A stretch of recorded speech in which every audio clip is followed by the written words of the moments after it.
Poste. Anong ginawa? Ayan, naalala ko na. Akit ka dyan sa may gilid. Tapos, pwedeng pumunta dun sa tawa mo. Nandun sa may taban. Doon ka nga. Picture ko. Ayan guys, mga sakang na to. Ayan na guys, yung mga sakang ice. Yung mga hapon na hinahanap ko nung bago akong dating. Tatakas siya. Kasi ba naman madaling araw? Magmamadaling araw na nun, naghahanap ng mga sakang. Hindi tulog ng mga sakang.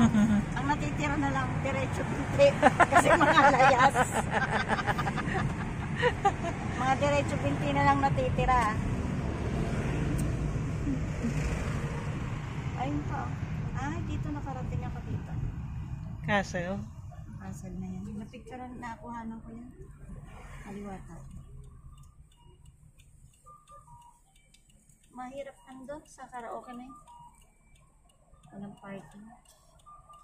Sorry. Guminasay. Ano yung guminasay? Sorry. Sorry.